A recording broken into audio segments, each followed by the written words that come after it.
everyone, welcome back to my channel. Today we're gonna play another slasher dating simulator. So if I had I'm gonna have to quote, the spurts on this. If I had two nickels for every time I found a slasher dating sim, I would have, if I had a nickel for for every time I had found a slasher dating sim, I would have 2 nickels. Not a lot, but it's weird it happened twice.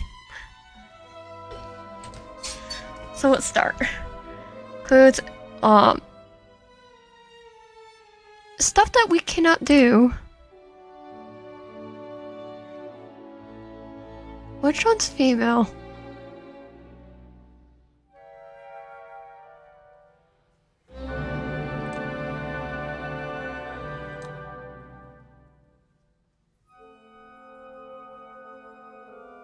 Okay, let's continue.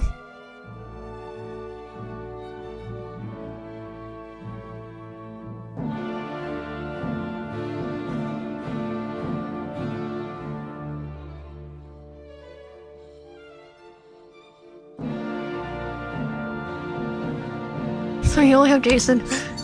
Okay, we can deal with the student Jason.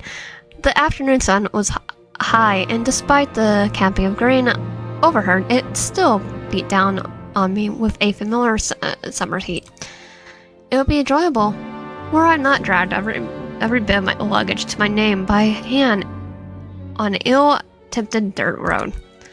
Admittedly, it was still gorgeous out. If I felt reassured, and I remind myself what lay at the end of this trail. I had landed a position in a consular in a would-be camp at Camp Crystal Lake. I would rather go to Camp. Thank you very much. Or Camp Half-Blood. Doing most of their dirty work, clean up after the kids, washing dishes, etc. I'll be fun, I tell myself. Yeah, I can't have Dodge. I'm going to camp. I'm going to go help Dave in camp. Lot safer. Though there was a cult guy running around. It was a chance to get out, see some nature. I spoken briefly with one of the owners of the camp when I called about the position, an older woman who said she owned the place and ran it with her son. Okay, is that older lady last name Voorhees? The last name Voorhees, I'm just saying, because only people I could think of would be son, would be both the son would be Voorhees. So is he actually a camp counselor this time? I wonder how much of the land they actually owned. Saying just how expansive it was now that I was in the dead center of it, I found it hard to believe that they could afford upkeep such a large piece of land on summer camp profits alone, especially on a far down a dirt road. Wait, where's the road? Where am I? Well, this is a little too much nature. Before I realized it, I made a couple of wrong steps off the beaten path, straight into unfamiliar territory. It took it so fast I could barely see the light of day. I tried to turn around and retrace my steps back to the path, but it was as if they vanished, blending it with the rest of the unviable forest. I'm pretty sure I still remember the direction I was supposed to be headed, so it started walking again, now tugging through the thick with very heavy bags in tow. The more I walked, the woods just seemed to be deeper and deeper. It was almost eerily how quiet it was out here. Being immersed in nature and was a thing, but it felt like I was only living, breathing thing for miles. Tech on the streets are living. After a minute of treading along, my ear caught a sound. A bumping noise somewhere off the distance. It's almost rhythmic, like chopping. picked up the pace, high-stepping it towards the direction I thought I heard the sound coming from. I followed the sound as it got louder and louder. Just in the distance, I could make out a figure. I could just barely see them past the trees. It was distinctly a person. I moved past some down at logs, tree trunks, to try and get close enough to see them. And for them to see me, they seemed to have their back turned. Hello? Oh, it's Jason. As much as I do feel for you, sir, I'm going to start to camp halfwood. Camp halfwood more preferably. The man perked up, turning his face. I stood like a deer in headlights, taken back by his appearance. He was massive and lumbering form, draped in heavy clothing that felt unnatural for that kind of heat. He donned an unseen, tired mask on his face and started unraveling through me with unseen eyes. He turned his body completely to look at me, looming over me like a shadow. That's when I saw it, the axe in his hand.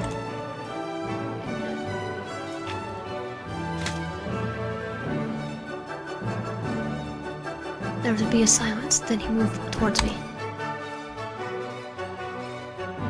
In panic, I dropped my bags and made a break for it. I ran blind deeper into the forest, putting such distance between myself and that thing as possible as I could.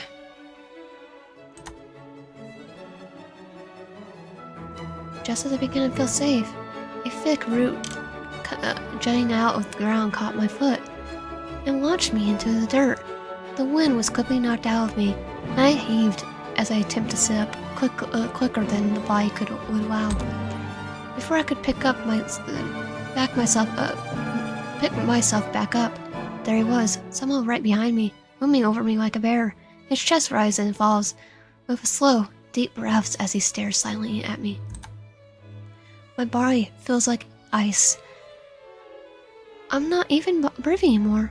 The air caught in my throat. I'm sure I'm gonna die. The figure launched forward, and I simply brought my hands up to shield myself from what was to come. But nothing came. Wait, you're not gonna kill me? I was gonna choose camp at camp. And as I opened my eyes to find out the man is now crouched down, offering him a hand. He isn't chopping me up with an axe or strangling me up by my neck. He's just trying to help me up.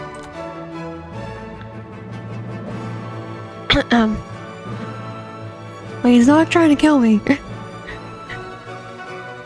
What happened to Jason?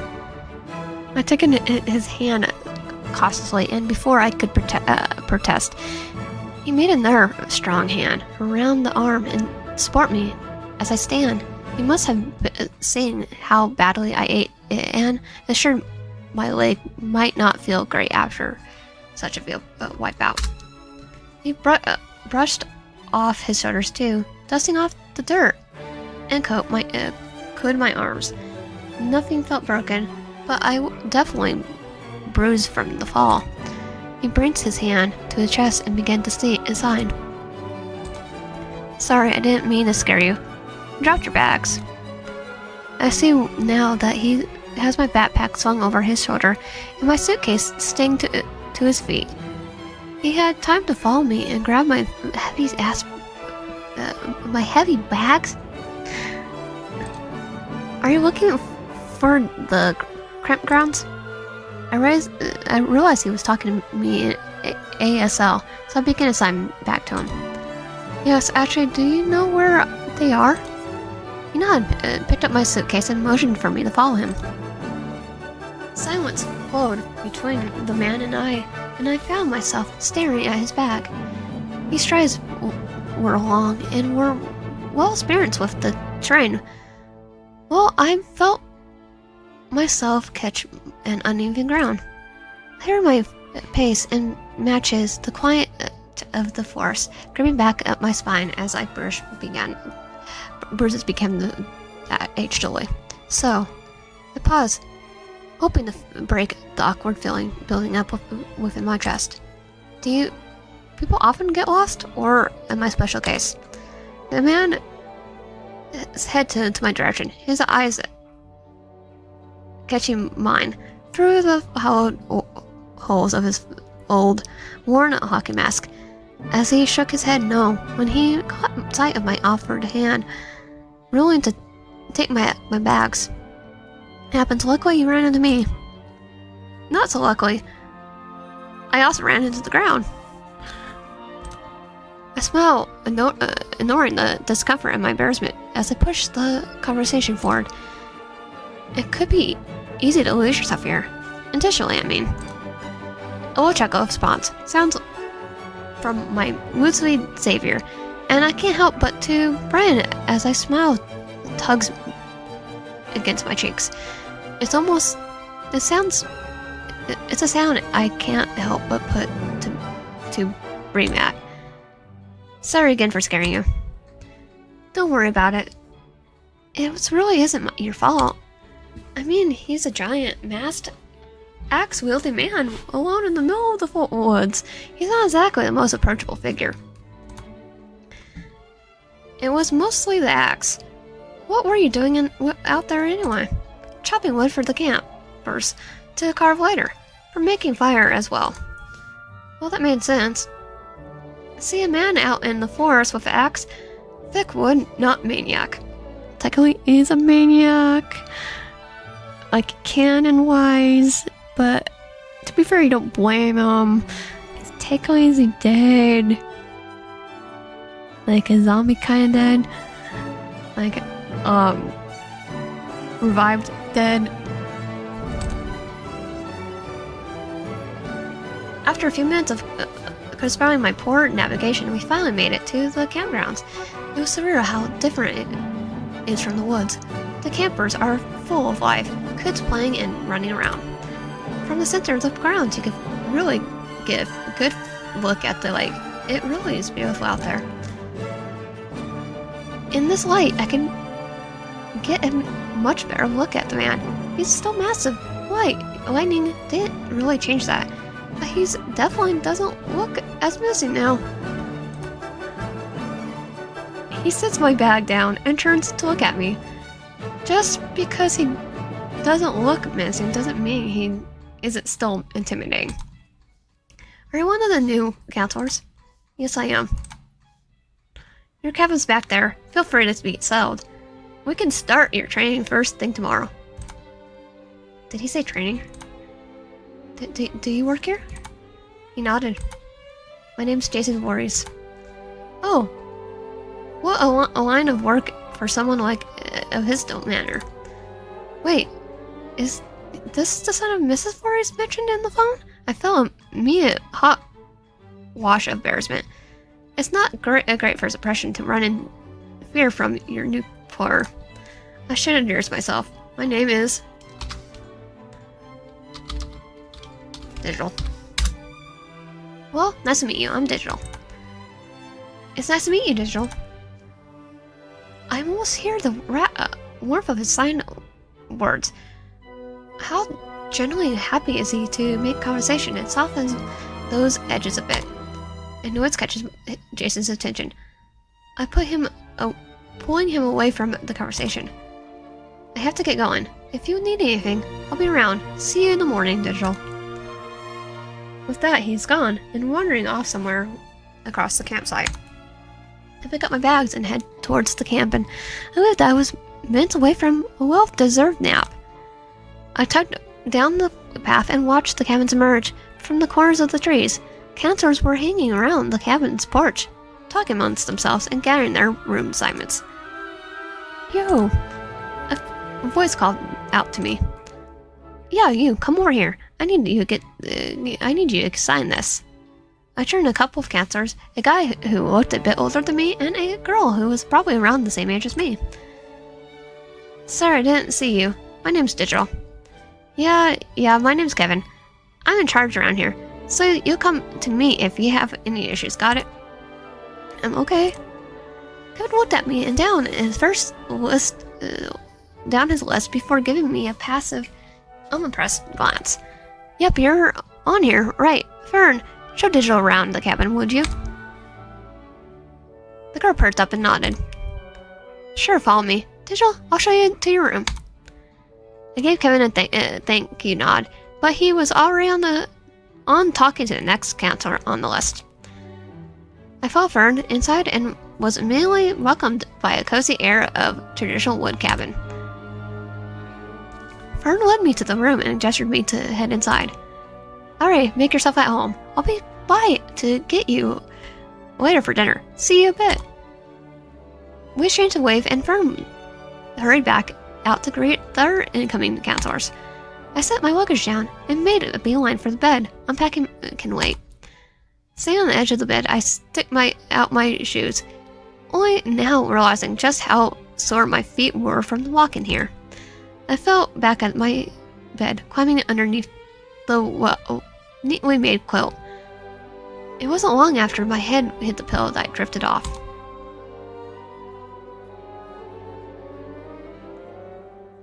The morning sun blazed in Camp Crystal Lake is a pastel wash. I go about making coffee and some toast before what is sure to be a busy day. All that walking from yesterday had caught me up with me, and it was as if my legs were screaming at me to go back to bed. I have to get used to it if I'm going to be doing stuff like this for the rest of the summer. I'm helping with our counselors set up the provision for the campers today. My toast pops up from the toaster and I drag my feet to the kitchen table. I bit into the toast and slip my coffee, still feeling the early morning drunkenness. And I'm the last bit of toast, and there comes a knock at the screen door. I scarfed it down and pat down the hallway, seeing the large silhouette of the door. I open it to see Jason standing there, imposingly tall and muscular. His clothes are tight against his huge frame, and I can practically feel the power that irradiates from him.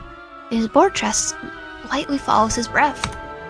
Seeing Jason almost instantly puts a smile on my face. My screaming legs finally shut up and from being blessed with his mere presence. Hey, Jason, what brought you here? Good morning, Digital.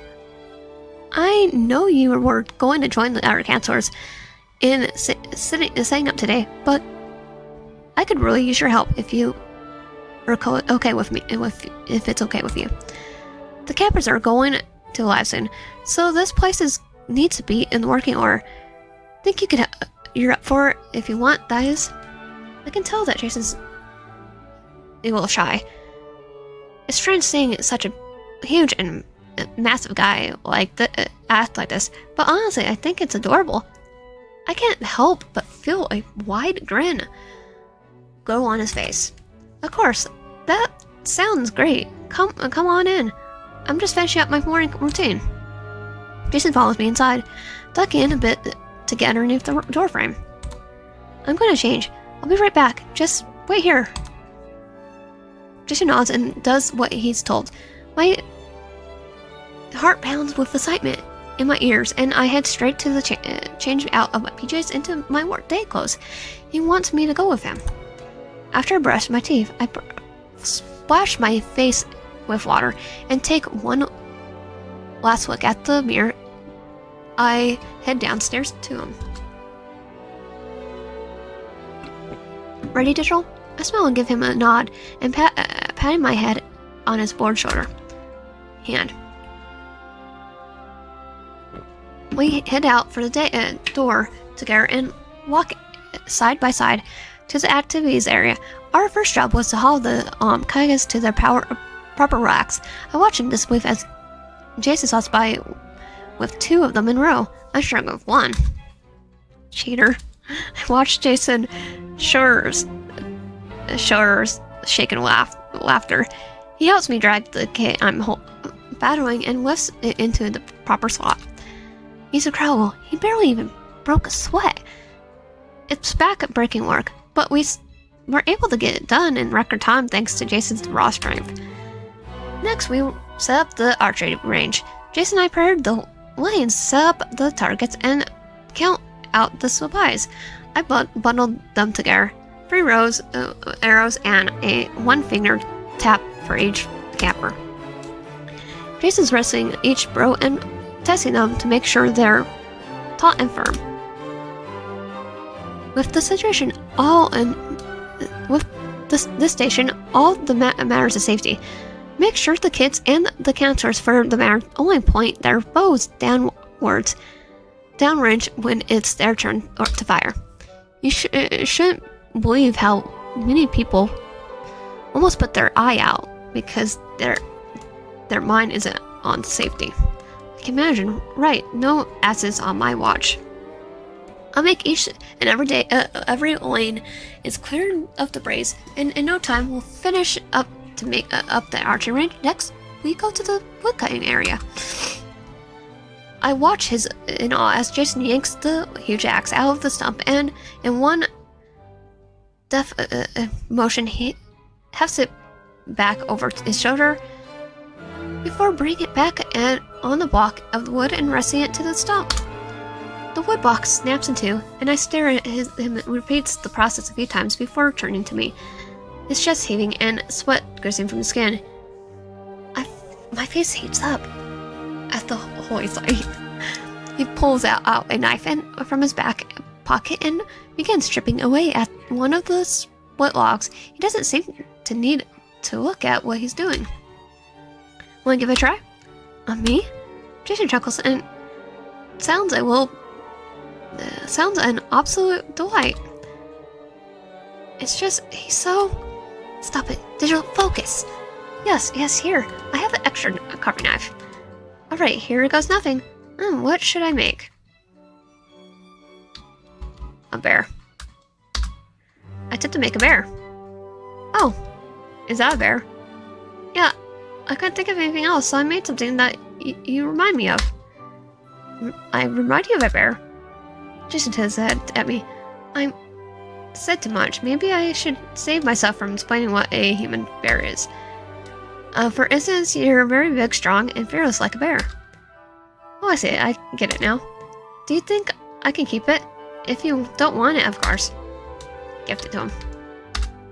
Oh, really? I don't have anything I plan to do with it, so sure. Thanks very much, Digital. I'll put it in my desk when I get back to my cabin. Of course, Jason. I'm glad you like it. Well, you must be ready for break now. It's so hot out here. Let's go stock up the freezers. It'll cool us down. I certainly doubt that statement as I watched Jason lift up his shirt to dab his sweat on his neck, exposing his muscular stomach. I followed Jason to the kitchen, where we stocked the camp freezers and pantries with food, enjoying the cool air surrounding us. Oh, Jason! Digital, would you mind helping me prepare dinner? Of course, Mother. Absolutely love to help, Mrs. Voorhees. Dear, call me Pamela. Jason and I helped Pamela chop down vegetables for the salad, and man, the grills and ovens, which are lined with barbecue meats and rumen-wrapped potatoes, respectively. My, Jason, you have been quite busy today. Yeah, but it's been great. I like to learn a lot. You did great today. There should be much more to do here before the campers arrive. I love to hear it. Dears, you taken the hard work off my hands. So grateful. The dinner hall fills with counselors, and Pamela sits up, picking up food first. She stands at her tiptoes and whispers something in Jason's ears. He bends down to hear her. Their eyes flicker at me briefly. I shift from one foot to the other. Jason waves at his mother, and they part ways, and he rejoins me. Do you want to eat with me? I actually have a question for you. Sure, I'll love to. We pile up the plates, high with food, and Jason leads us over to the log by the fire to eat. We eat together, and I can briefly contain my excitement at being able to spend so much time with him. So I've been thinking, I know you were supposed to take a camp trip with the other counselors, but I was wondering if you wanted to go with me and the kids. If not, I understand. It's last minute and all. I screech in delight, and my mind just gives Jason a jealous smile. Like, oh, his eyes like that. Jason, it'll make me really happy to go with you. Really? Just great. My mother agreed to take your place with the other counselors. That means a lot to me. I saw his masked face. His eyes lit up and the bright in the firelight. I could hardly contain my excitement. He must really like spending time with me. I'll come get you tomorrow morning. I'll see you out. Head you out. That sounds great. Look forward to it. We finish eating and throw our paper plates into the garbage.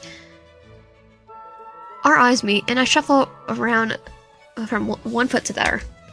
I'll walk you back to your cabin. The night is sweet, and with the honeysuckle, we trek back to the cabins. I love it here.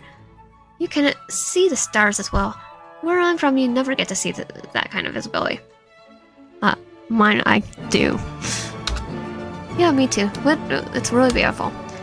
I noticed Jason shoved his hands into the coat pockets, and I swear I see the hint of flesh paint his neck and a shiver of moonlight. Oh, here's my stop. Oh yes, thanks for helping me. I enjoyed spending time with you today. Anytime. Yeah, I did it too. I start up the stairs and turn to wave to Jason. See you in the morning, Jason. Good night, Digital. Don't let the bugs bite. I smile and nod and my head goes at him before closing the door and halfway trying to my bed.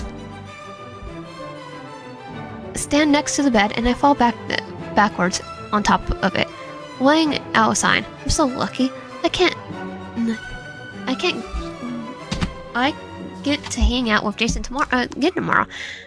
Thank you, Pamela, for covering for me. My eyes are heavier, to the point where I barely keep them open. Just I did so much work today. I feel exhausted. I search for the covers with my legs and pull them over myself. Before I knew it, I started to drift off to sleep. It's now been a few days since I arrived at camp, and there's been nothing short of tedious. Wearing everything from preparing the finest Curry's peanut butter and jellies, crustless peanut butter and jellies, to being able to help the perfect ultimate tent pitching technique. It's something of a thankless job, I came to realize, but there are parts of it that I found quite rewarding. Through my initial encounters with the large looming camp counselor was a shaky start. Every moment since then has been one of enjoyment. I find myself stealing glances and hidden coy smiles when I watch him work alongside me. Before, I might have died of embarrassment anytime his chest touched my back, trying to adjust my hold on tools or equipment, or hide from sight from him when he had to put out a stove fire because I wasn't paying complete attention to food. Of course, now I have plenty of time to allow him to be my teacher and show me the ropes. Being a quick learner has only come to benefit me, and yet let me be a little closer to him and my new head counselor. There's something about him that gives me butterflies in the pit of my stomach, making my skin warm and thoughts muddled. I mean, of course these things happen. Crushes like these happen all the time, and people spend every minute of the day together, but I don't know why. But something feels different. Should I be feeling this way? Now the dinner is prepared, I should do something a little more productive than all the daydreaming. Maybe a shower would help. I don't want to smell like oil and chicken and prom when I see my memories later. No, if I do, if I don't always, I don't have to anyways. Look, I'm just gonna save because I have a feeling this would probably go for something else. So if you like my content, please subscribe, like the video, help out, and comment down below. And I'll see you guys next time. At least, we'll probably not play it again, but it was also getting pretty long. So yeah.